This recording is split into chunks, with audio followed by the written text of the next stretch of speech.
Bueno, eso que vemos ahí es un mural hecho por Titi Albarracín. Ese que está representado es Luca Prodan. Y esas son las letras de Mañana en el Abasto. A pesar de la tradición épica y cultural del Abasto, la verdad que da pena que se pongan a poner esa música con todo. Disculpen, lo improvisado de esto. Algunos dirían que me alejo del lugar por la simple razón de que si ponen música fuerte, esas personas que están ahí, después el video me va a saltar derecho de copyright.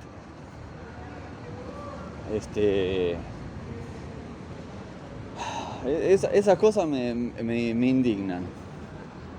No hay ninguna necesidad de ponerse a hacer ese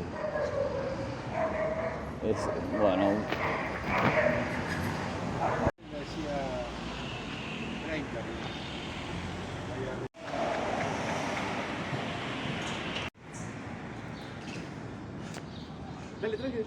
No, porque estoy haciendo para YouTube, así que va. Gracias. Estoy acá en Abasto. Disculpen lo improvisado de esto, me tuve que retirar de ese lugar donde estaba mostrando ese mural hecho por Titi Albarracín. Gran dibujante, es el que hace las tapas de las revistas Toco y Canto, o Cancionero, Rock.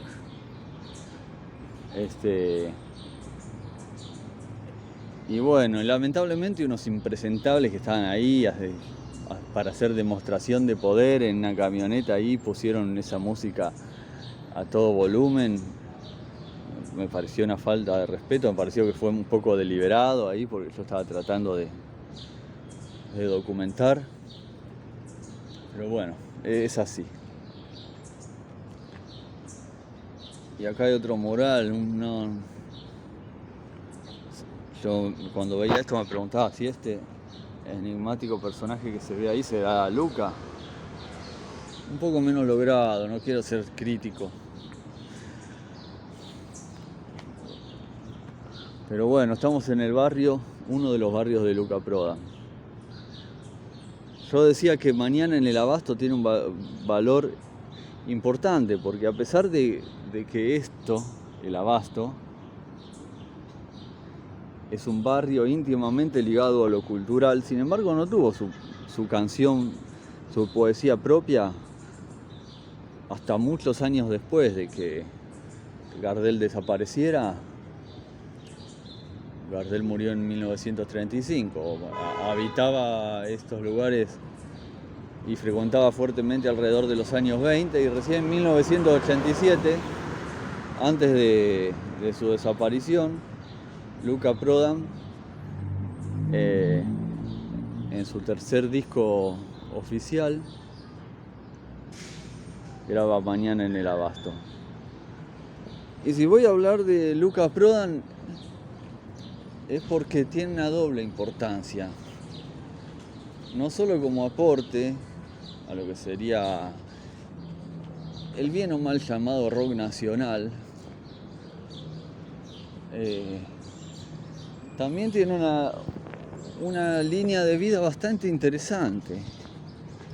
Luca Prodan nació en Italia, pero si bien se lo puede considerar ciudadano del mundo, ¿por qué? Porque su padre conozco dos versiones: que su padre había nacido en Turquía, que su padre había nacido en el ex imperio austrohúngaro, lo que luego sería Austria alemana y Hungría, aparte de Eslovenia y todos los países que se escindieron luego de la Primera Guerra Mundial. Su madre, de ascendencia escocesa, había nacido en China. O sea que todo ese bagaje cultural que tenía esa familia, de buena posición, porque Luca tuvo la chance de estudiar uno de los mejores colegios del mundo, el Gordonstoun de Escocia. Vine a este lugar, hago un paréntesis, porque acá había un mural de Luca Prodan, en este lugar, que acá funcionaba la salamandra. Ya hace años que está cerrado, una lástima. Acá vine yo a ver pequeñas experiencias musicales. Incluso creo que alguna vez vine a tocar acá en algún acompañamiento en mis días de guitarrista. Bueno, tuve que interrumpir porque alguien se me acercó a preguntar algo. Estábamos en que en su adolescencia Luca Prodan asistió a uno de los colegios más prestigiosos del mundo, el Gordonstoun de Escocia, donde también asistió el príncipe Carlos de Inglaterra. Era de una familia bastante privilegiada económicamente, o sea que tuvo la posibilidad de recibir la mejor educación, y de hecho en parte la recibió. Pero Luca, al igual que muchas personas, tenía esa inmunodeficiencia, esa enfermedad en la sangre llamada libertad, llamada rebeldía, y por eso abandonó sus estudios antes de terminar. Cruzando esa esquina, esta es la calle Humahuaca, está una de las residencias de Luca Prodan acá en Buenos Aires, uno de los pocos lugares donde vivió en Buenos Aires, o uno de los muchos lugares donde vivió en la Argentina. Tan solo hay una placa. Allí había un mural bastante interesante, pero ha sido borrado, ha sido eliminado para darle lugar a otras expresiones menores.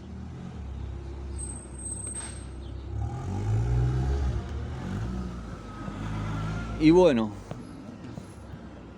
Luca estuvo preso durante un mes por ser desertor del servicio militar. Luego se dedicó a lo que quería. Se estuvo en Londres, allí fue partícipe, protagonista y testigo de lo que sería la revolución punk de 1977. Para los que no saben muy bien de qué se trata el punk, bueno, brevemente, en Inglaterra en 1973 se dio lo que era la crisis del petróleo, y eso hizo que el bienestar de cierto sector de la población disminuyera. Allí hay muchos sectores que vivían del cheque del desempleo.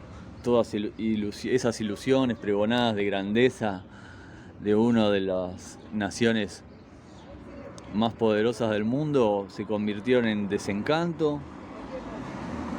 La falta de oportunidades y el lema del no futuro se convirtió en rabia, y la rabia se convierte en arte, y cuando la rabia se convierte en arte da expresiones como el punk, una expresión furiosa que en su parte musical dio lugar a lo que se conoce como el punk rock, aunque en realidad fue un movimiento que no fue solamente musical, y tenía características de que, por provenir de sectores no acomodados o de las clases más bajas de Inglaterra, de los sectores obreros que no tenían gran acceso a la cultura, estaba ejecutado de manera simple, sin grandes recursos técnicos, solamente con instrumentos musicales y las ganas de salir a pronunciarse, y así dio lugar a uno de los movimientos más interesantes, cuya influencia en la música es invaluable a posteriori.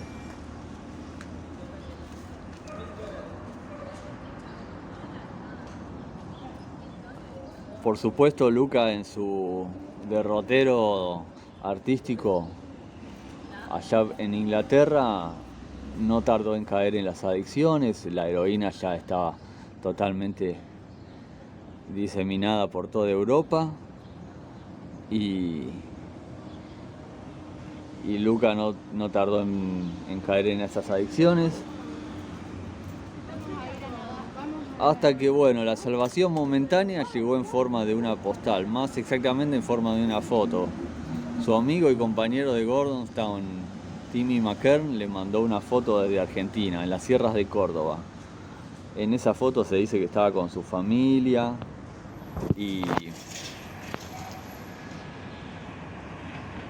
había también unas praderas, todo ese paraíso de las sierras de Córdoba, y a Luca le pareció un lugar perfecto para escaparse, ya que en Argentina en ese momento no había heroína y era un lugar bastante libre de drogas pesadas. Si bien no hay que ser inocente, alguno me dirá que sí, que había drogas en Argentina, que siempre hubo, pero también hay que ser honesto de que las drogas pesadas acá en este país no estaban tan a la orden del día como en Europa. Y así fue que en 1981 Luca desembarcó en Buenos Aires, inmediatamente se trasladó a Córdoba y estaba en una situación bastante compleja. Argentina en ese momento atravesaba una feroz dictadura, la de Rafael Videla, Galtieri, Viola y todos esos militares que realizaron una persecución, censura, desapariciones, fusilamientos. No era ni por menos el mejor lugar para realizar ningún emprendimiento artístico. Sin embargo, Luca no tardó en encontrar algunos compañeros en Córdoba. Ahí conoció a Germán da Funchio y a Sokol. En la batería estaría una amiga de Sumo, Stefanie Nuttall. Ya vemos que la formación era algo extraña. Un cantante que cantaba mayormente en inglés, en ese momento casi nada sabía de castellano, sin embargo se las arreglaba bastante bien. Y entonces, bueno, inmediatamente el paso a seguir es trasladarse a lo que sería Hurlingham, donde vivía la madre de Timmy McKern,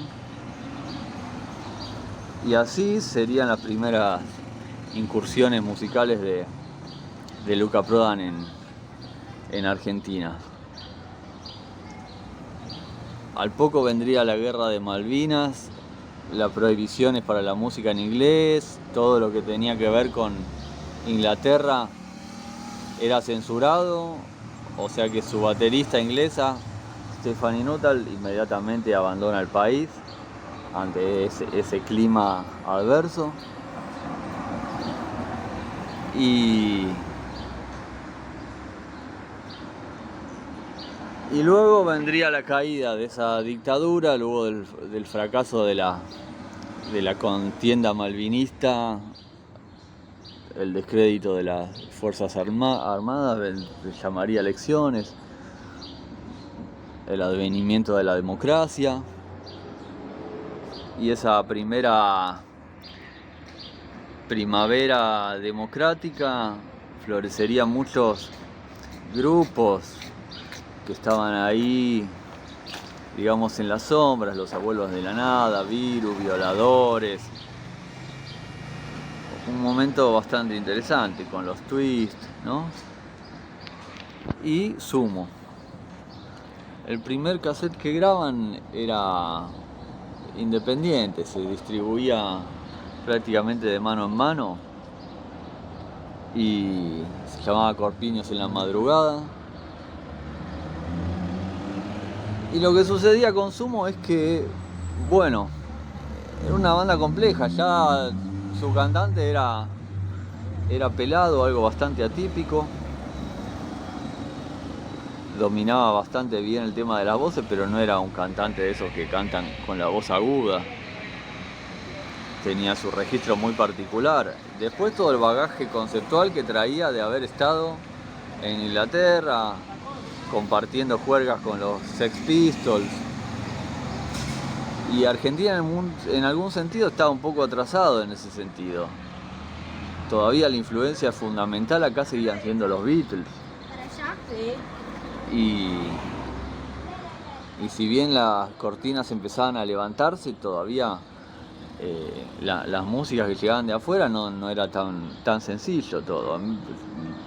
Acá hablar de Joy Division, Roxy Music, de Velvet Underground y todas esas cosas que tenía en la cabeza Luca de haber traído de Inglaterra, era raro. Acá no sé, New Wave, nadie sabía de qué se trataba. Si bien los Violadores ya empezaban a dar sus pasos desde 1982, todavía estaba todo muy en ciernes y era bastante difícil de entender la música de Sumo, pero aún así gustaba y llegó a las radios. El primer tema, que era La Rubia Tarada, empezó a sonar fuertes en la radio y Sumo empezó a tener su público. Lamentablemente, la adicción a la heroína de Luca Prodan terminó siendo sustituida por un consumo insensato de ginebra. Y eso, bueno, su cuerpo y su estado físico no tardaría en pasarle factura.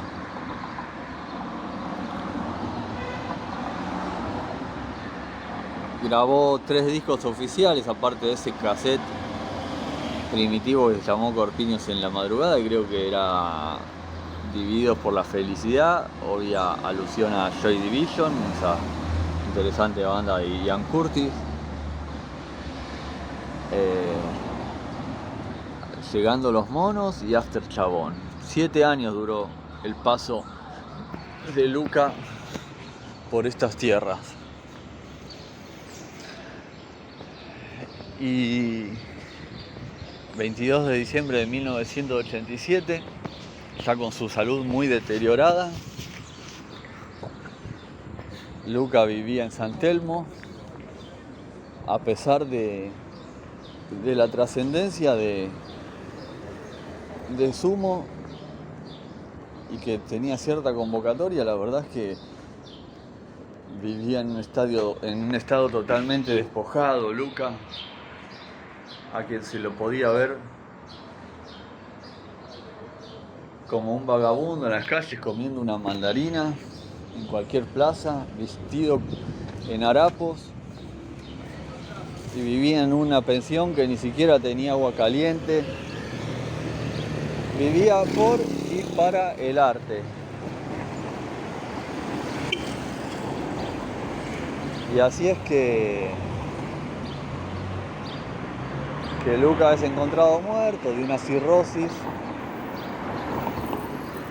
un sangrado por cirrosis, y el día que Luca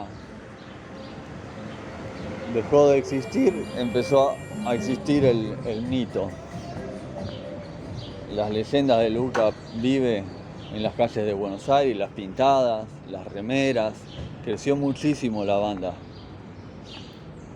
La gente empezó a entenderlo porque ahora sí había más elementos conceptuales. Ya capaz que Sumo no tenía el público punk, acá no existía. Acordémonos que trajo géneros como el reggae, el punk, esos sonidos más oscuros, corte Joy Division de la New Wave o post-punk londinense. Acá no había ni novedades, acá estábamos muy con el rock and roll. Había buenas expresiones, no estoy desmereciendo, pero pero la música de Lucas sería, de Sumo, sería muy entendida a posteriori, cuando ya entendíamos de qué se trataba de Cure, de qué se trataba de Buzzcocks, de qué se trataba de Clash. O sea que, a pesar de ser una banda innovadora, Sumo compartía público con bandas como Virus, Los Violadores. Pero estoy hablando de esto porque para mí una obra excepcional. Creo que si Sumo, en vez de ser una agrupación musical nacida en la Argentina en los años 80, hubiera sido lo mismo, pero en cualquier país de Europa, hoy estaríamos hablando de un coloso. Pero eso pasa porque la penetración cultural es unidireccional. Siempre, si bien Argentina tiene una gran industria audiovisual y que su zona de influencia es grande en toda América Latina y quizás llegue un poco a España, la verdad que en realidad nosotros somos más influenciados y más permeados y más penetrados por la música venida de Estados Unidos y de Europa que a la inversa. Por eso yo rescataba de la importancia del tango. Fue la única vez que Argentina, digamos, entre comillas, que invadió culturalmente parte del mundo.